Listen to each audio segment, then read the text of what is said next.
On today's show, we head to Pembroke to take a tour of their beautiful new community center, make a delicious frittata with Tom and Jerry, hear original poetry, and talk about upcoming things to do in our area.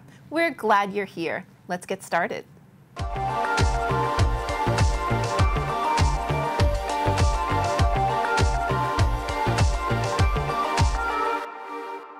Sweater weather is creeping in with the traditional harbingers of fall, pumpkin spice flavored everything, hints of autumn colors in the trees, and the annual Soul Homestead Fall Harvest Fair and fundraiser.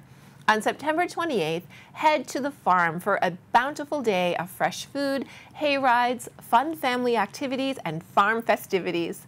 There will be a crantastic bog exhibit from the Cape Cod Cranberry Growers Association, as well as a cranberry sensory bin with cranberries from Bogside Acres. Expect a sawmill demonstration, a sheepdog demonstration, hot food, and local craft beer from Harper Lane Brewery, a raffle, and silent auction. The special kids area will offer crafts and activities for the littles, and the chance to help plant 2025's garlic harvest in the children's garden. Shop local artisans and crafters whose wares include specialty items from handmade soap to honey and quilted goods to glass art. The music stage will be lit up with live music from artists Tyler Levs, Lainey Dion and Friends, Mark T. Small, and the Valerie Barreto Band. The Harvest Fair runs from 10 a.m. to 4 p.m. Pre-sale tickets are available now. All proceeds go to support the farm. Soul Homestead is at 46 Soul Street in Middleborough. In June, the town of Pembroke opened the doors to its brand new and beautiful community center at 128 Center Street. We took a walk through to check it out. This dates back several decades. The town really wanted to improve our existing community center. Towns like ours that doesn't really have a main street, you really need a hub, a place to come together. Small group of people at the time, and then that grew over the years, really came behind the idea of improving the community center and improving the services that were within that. And within that, that was both our council on aging services and our recreational services. It was a big piece of really tying in what the center is and expanding on what I call the great center campus. This is really our campus. We have a lot of great spaces now. The green over the years has served many purposes. At the time, the main space for camp and different play areas from kickball and all that good stuff. And also with that, we had the concert areas, which would be right here with the gazebo. Now with the improved green space, we're able to maintain it. Some great walking paths that are open all day long and in the evening, as we've provided lights for that as well. We really want this to be a hangout space. Obviously, we know anytime you build a space that you want to bring people to, you need parking, right? And we know it's a challenge, and in the center there's not a lot of space, so the expansion of the parking lot and really the improvements that they did at the center have really helped us do a lot of other things, and the farmers market was a big piece of that. They were really the first big event we've had here at the center, utilizing the parking lot space, and it's just been a win-win. And we've had multiple events going on at the same time with the farmers market, and they've been able to feed each other and support each other, and so it's been a great way to see the community come together. But you are at the Welcome Center for the Community Center. This is the hub, the base. When you come to visit us, this is where we want you to come first. This is where you'll check in.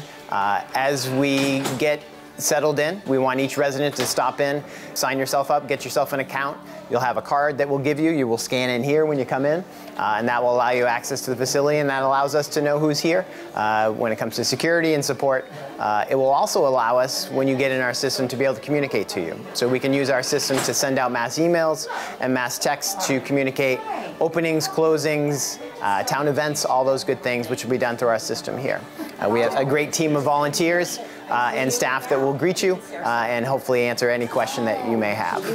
With that as well, is behind me is our Council on Aging offices, what we call our senior services offices. So if you have any questions or needs or want to know what programming is going on, you can always check in with the desk. Behind me is our multipurpose room that is one of our largest in the building. It can be divided in half, so we can service 2 different activities at the same time, which is what you're seeing today. This morning we have our tap dance class in one half of that room, and in the other half we're doing a phone technology program for our seniors that allows them to help understand their technology. And we also use this room for multiple things. We've hosted 2 high school sports banquets already, and then just the other night we had a banquet of 100 that were part of the Appalachian Service Project that's sends kids down to the south to help rebuild homes. So this building serves a lot of different purposes, and this is one way that we can do that. This room also accesses our kitchen, so we're able to do catered events, host things of the like. This room has a capacity of up to a couple hundred people if we do big lectures or things like that. All our rooms have technology, so this one has a projector with a screen that we can show movies, can do presentations. Well, welcome to the Community Center Lounge. This is a great space that our seniors hang out on a daily basis. We provide coffee for them here. It's just a great place to hang out. Our knitting group and a few other groups like to take advantage of this space. We have a book club. We do support groups in here as well. So this is just a great space to be comfortable, come meet others and hang out, and have a little refreshments as well as a little refreshing time away from the rest. So the lounge is a great space, and we hope the community takes advantage of that. Welcome to the gymnasium. As you can see, it's an extremely large space, not your typical gymnasium. We have high school length courts going sideways, which traditionally you don't find in other gyms. We're able to divide this gym into 4 different spaces. We have volleyball courts, basketball courts, and pickleball courts. We also use it for our summer camp. It's been active here. Our after school programs will be here. So we're excited to see what could be used here. We know a few groups have reached out for dodgeball tournaments. We're going to do a volleyball fundraiser for a cancer program. We're excited to see what this space can be utilized for and how it can really support our community. You'll see we have a wonderful track that's 14 times around is a mile. That's one of the main questions I get asked, how many times around, so 14. We've also added some fitness equipment up top. So we have some cardio equipment. You can take advantage of those when you come to utilize the track. All those need to do is you just sit on them, start pedaling or moving it, and they'll turn on for you. So we're excited about the track. We know both in the summer season when it's hot and in the winter season when it's cold, it will be a great place to come walk, to come exercise and take advantage of.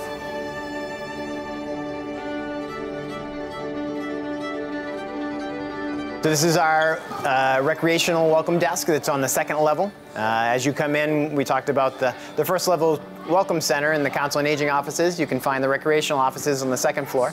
There you'll find my offices as well, so if you're ever looking for me, come to the 2nd floor. As we shared, this building has tons of multi-purpose space, which was a vital piece of why we wanted to bring in the community center to provide space for activities, right? We have a bigger room that can be divided in half that can take up to about 80 people in it. So we've done, the fire department, the police department have both done trainings in here. So we've utilized it that way. We've had local youth sports groups have their board meetings in here, as well as we've taken advantage of our after-school program and our camp programs. They've all been housed up here on the 2nd floor. This is one of our upstairs multi-purpose spaces. As you can see behind me, we have our quilting program, one of the many senior services programs that we provide to the community. These ladies spend, I believe, a couple times a month getting together, building quilts, socializing. As you can see, a great example of some of the great programs we have here at the community center. As you can see behind me, our great volunteer staff come and help us with our newsletter. Our newsletter is produced by the Senior Services Office, and within that they provide our information on what's going on within the month, what activities we have, what resources we have out there for them. Within this room we do a lot of great other activities. We have our left, right, center, do board games in here, we had a chamber meeting in here this morning, so spaces like this can be utilized in a lot of different ways, and we're excited to the community take advantage of that. We've been lucky enough to add a fitness center to your community center. We'll have a monthly membership for community members to take advantage of. Small fee will allow you access to this space so you can take advantage of the equipment that we have. All throughout the construction project, we've been blessed to have a lot of local residents as part of that project. We had someone do the floors, our electrician was living here in Pembroke, and also part of that is a local company that have provided us with the lights in this multi-purpose room. As you can see, they're very unique. They're part of the track lighting. We're lucky enough to have a local company produce products that are in our facility here today. So we're thankful to all those local residents that participated to help make this community center what it is. Well, thanks for spending some time with us here at the Pembroke Community Center. Excited to have you, and we're excited to be open to the community here.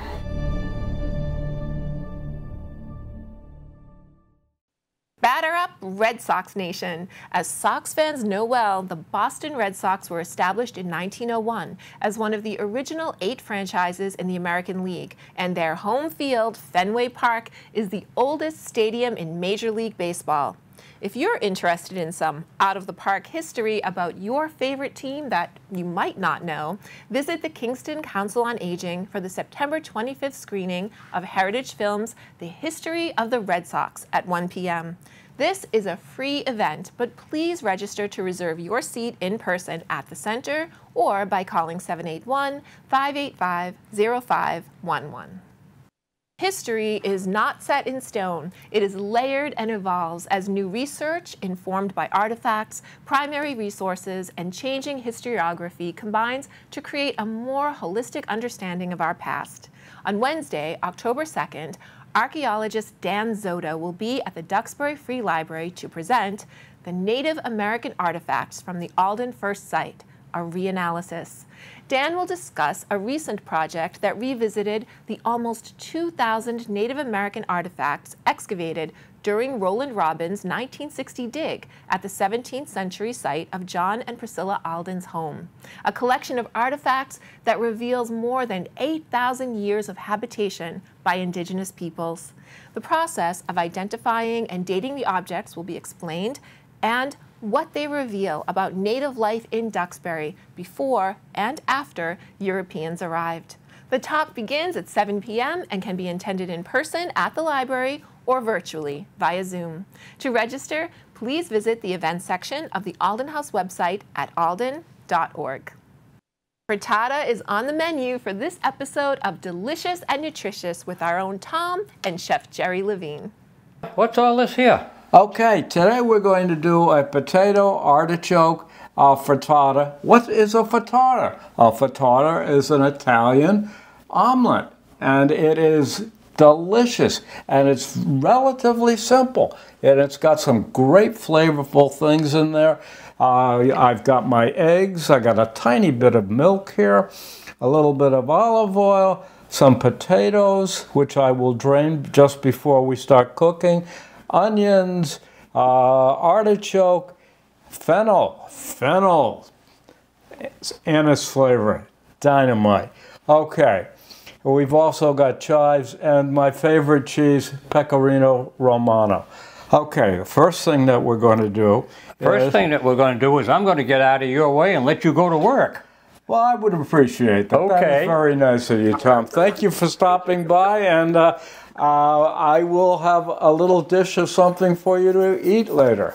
Sounds great. Okay, I need to turn on the stove, and we are going to start as soon as I drain the potatoes right here. Okay.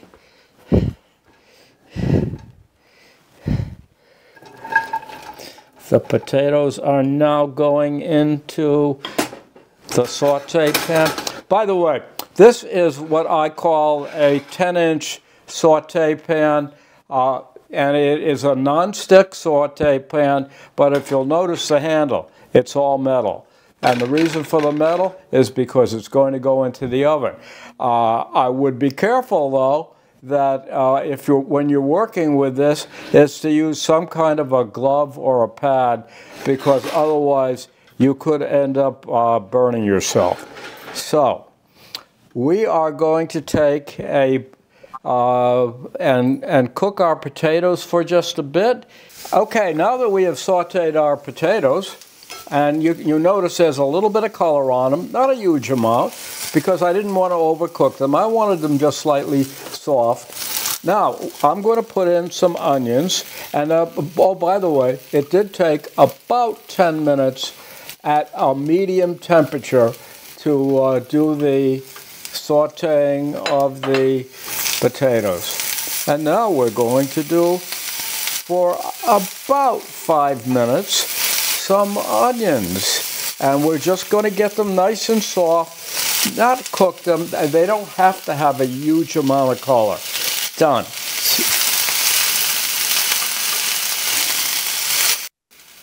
Okay, we've done our 5 minutes of sauteing our onions, and they're slightly soft, but you notice there's not an awful lot of color on them. So that is where we are. Now what we're going to do is we're going to take our pan off the heat, And we are going to take our eggs and we're going to add our quarter cup of milk to it. And we're going to actually use a larger bowl because I don't want to splash these things all over the place. So.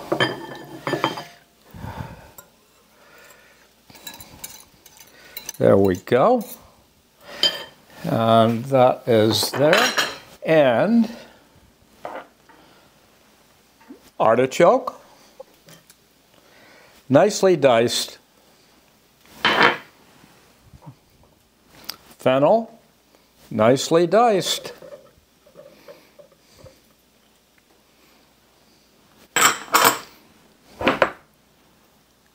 Chives, and again, nicely diced.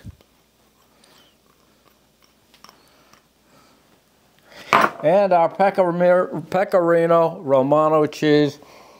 Oh, the smell of this stuff just drives me berserk. I love it. And that's in there. And we mix. Now, what we're going to do is once I feel that it's mixed nice and uniformly, I'm going to take this and put it into our saute pan with our potatoes that have been sauteed and our onions that have been sauteed and a little bit of olive oil that went in there also. Okay, we are just about ready for that. And I want you to watch what I'm going to do because I want to try to level it off so it comes out in a nice flat way. Okay, so first thing we do is kind of loosen up everything here. And we really shouldn't have to do too much loosening. All right, there we go. And the egg mixture is going to go in, and you can just pour the whole mixture right in there.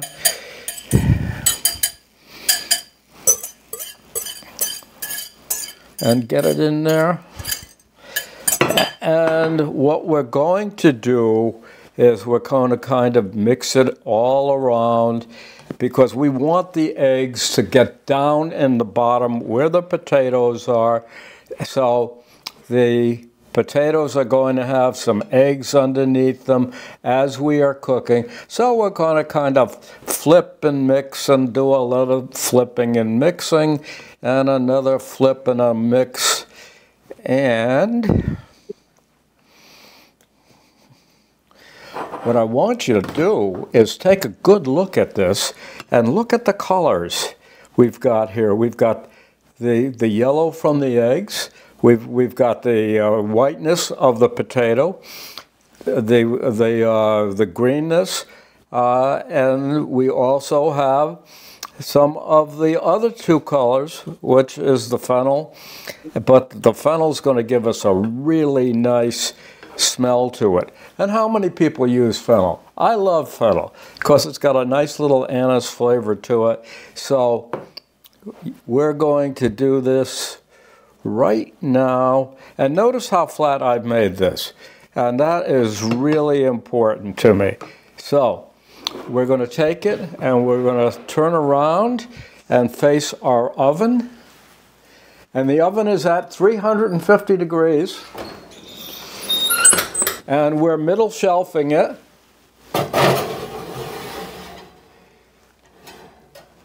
And you're saying 350, that's not a very high temperature. No, it's not. But we're going to cook it at a fairly long period of time. It's going to be cooking for 15 minutes.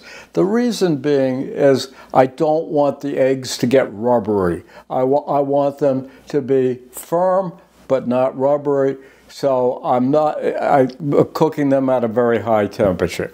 Okay. How long does it go in there at 350? It goes in there for approximately 15 minutes. So you need to be watching this because you don't want to overcook it. And then, of course, you don't want to undercook it. Now, how do you know when it's actually done? Well, you can take a wooden spoon, if you'd like, and press on the top a bit after 15 minutes, and if it's nice and firm and there's no runniness to the top of it, it's done. So you can also use a thermometer. The thermometer maybe 160 degrees, but it's really, you really don't need to use a thermometer. The press method works extremely well because if the egg is not cooked, it's going to be runny. If it's cooked, then it's nice and firm. But you overcook it and it is too firm. All right, let's wait and finish our cooking. Okay, we have our frittata. Look at that. It's a thing of beauty. But look at the colors. Notice the slight coloration on the potato here, and the green on the chives, and then over here I see a little piece of artichoke, and look at the eggs, the nice yellowness on the eggs, and as I said, it's nice and firm, so it hasn't been undercooked, and if I did it right, it hasn't been overcooked. That's a good thing. So, frittata, F-R-I-T-T-A, Italian. This is dynamite. So let's cut my producer a slice. So I got my slicer here, and I will actually. This looks great. Well, Tom, I appreciate you saying that, but you say that about everything that I make. Well, you make everything great. What can I say? Well, I'm glad you think that way.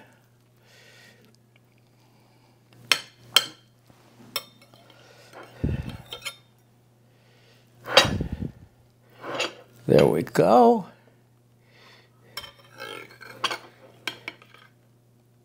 And look at that. Isn't that a thing of beauty? And did you see a little piece of cheese pull away? Yep. Oh, man. Okay. That looks awesome. Producer Tom, tell me what you think. This is delicious. And also, it's nutritious. So that's what we have here, delicious and nutritious. And to me, it's easier than making the American omelet. Actually, it is not difficult to make. All you really need to do is you saute some of your vegetables, and it doesn't have to be potatoes. It can be anything you want. And then you mix your egg mixture, and you can put in whatever you feel like putting in with your egg mixture. Usually I like a little salt and pepper, but I haven't put in any hot sauce. But Tom, if you really want to try something, put a little bit of red hot sauce on it, and it just pulls out the flavor. It's great. I would imagine it would be. This is great. If you're interested in this, follow us on YouTube, and third Friday of every month, we do a Zoom show. Join us. Get the recipe. Everybody gets a recipe, and it's not hard to cook. You're going to love it. Ciao for now.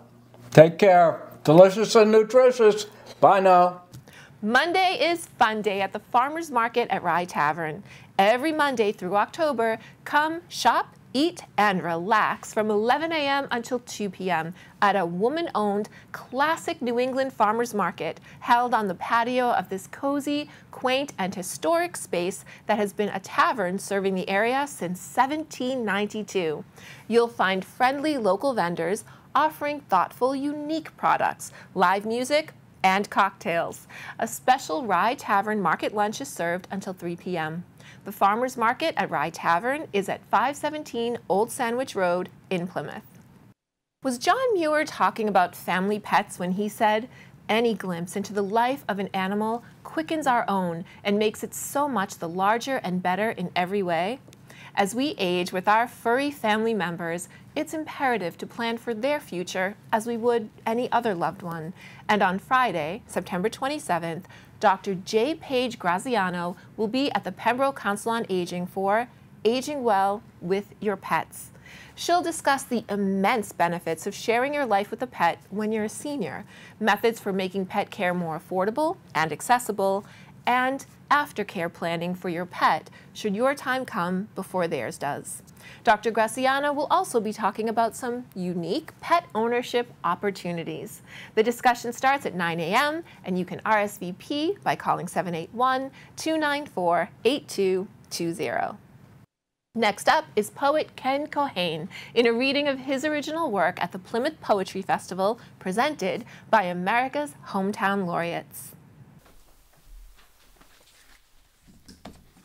Hi, I'm like Paul.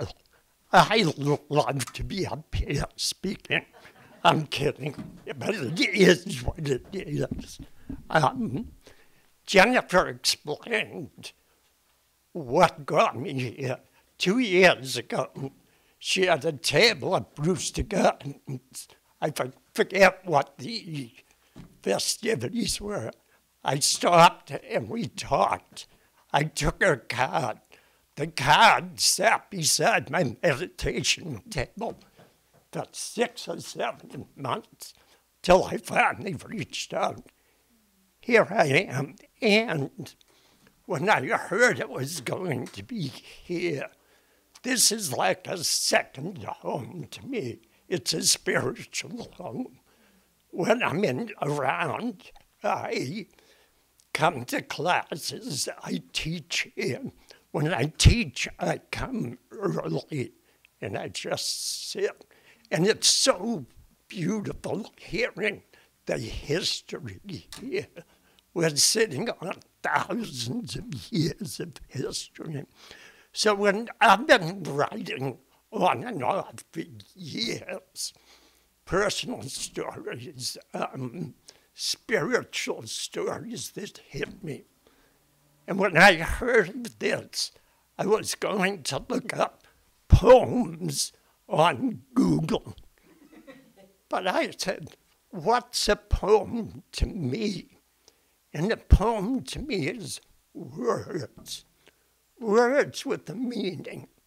Maybe those words will touch something in us. Maybe they rhyme. Maybe they don't. So, I have a very short poem, and as a segue to that, I was one of those tens of thousands of unfortunate kids who were drafted. I got drafted when I was 19. I landed in Vietnam at 20. I was coming home on a stretcher at 21. So Memorial Day just passed, and I wrote something about Memorial Day. Now, we think of Memorial Day as the unofficial start of summer, good weather, cookouts, friends, beach. It is that, but it's something much more to veterans, combat veterans. So somebody mentioned, is this morose? Yeah, it's sad, but you know what? Life's not all wine and roses. Life has sadness. So, Memorial Day. I'm thinking of Sergeant Evans, who was maybe 3 feet away from me. The day I was wounded, the day he died. I'm thinking of Peanut, this little kid from Texas. He loved Texas. He said, Ken, when we get home, I'm going to show you Texas. And Andy, this tall kid from California, even today I think of him as a hippie with the surfboard on top of his Volkswagen. He told me, he said, Ken, the day after my high school graduation, my girlfriend and friends of mine went swim in the Pacific Ocean in the morning. That night we went skiing. They died beside a road outside of Playcool. And there was a night I sat in a rock with this kid from Puerto Rico. And we sat there, we looked at stars, and he told me how much he missed his family and how beautiful Puerto Rico was. 4 days later, he was dead in a motor attack. Memorial Day, and so many others. Thank you.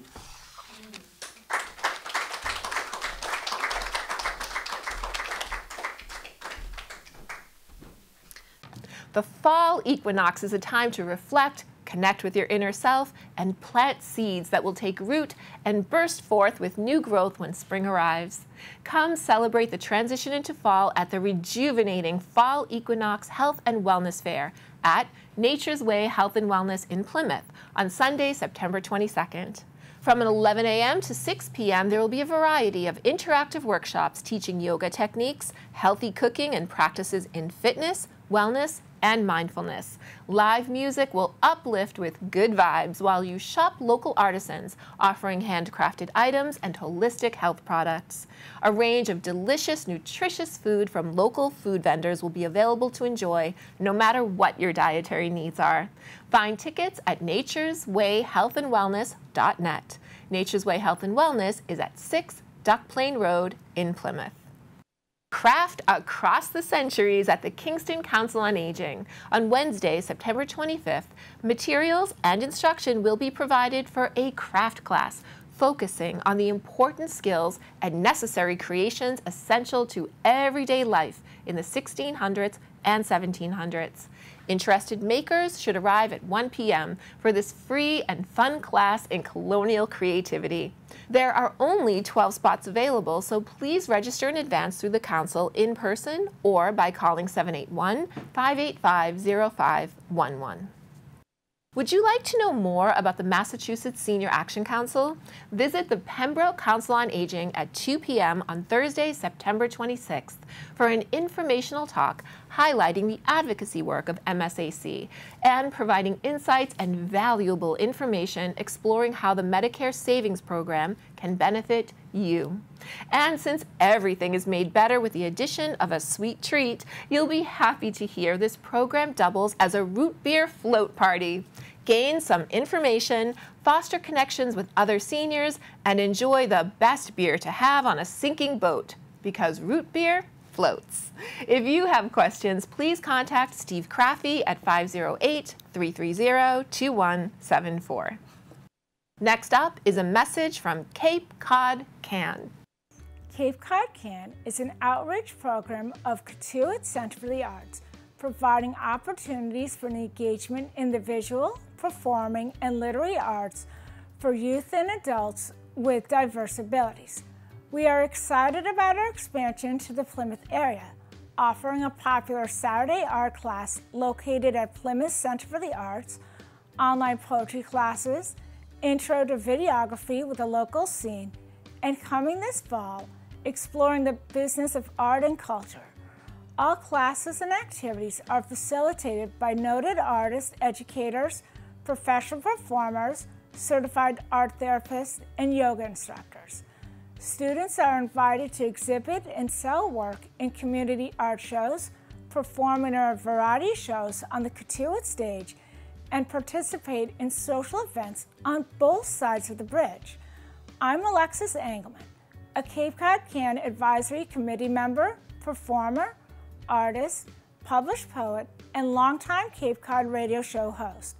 To learn more about Cape Cod Can programs in Katuitt and Plymouth and how you can join, please visit our website and follow us on Facebook and Instagram. Estate planning is, of course, managing assets, but it is also preserving the unique story of your life, accomplishments, passions, memories with loved ones, and how these translate to what you wish to leave behind for your ancestors and future generations. The Pembroke Public Library invites you to plant your legacy on September 25th in an event led by personal family lawyer and founding attorney for Law Mom, Sam Allen. You'll learn how to craft a comprehensive comprehensive plan for your estate that communicates and protects all aspects of your life and assets, so that what you care about most is passed on to the people you love. Each attendee will receive a planter to take home, a living symbol of your commitment to planning your estate, and a reminder as it grows and flourishes that your legacy is an important seed that will ensure future generations thrive. Plant Your Legacy starts at 12:15 p.m. and will be about an hour long. This event is free and open to the public. And that, my friends, wraps this episode of What's Good and Good to Know in our area. We are grateful for your attention and thank you for watching. And we thank our patrons, Tiny & Sons, Quintal Brothers, and Squinny's Pizza for supporting our mission of community in action through media. We'll see you on the local scene.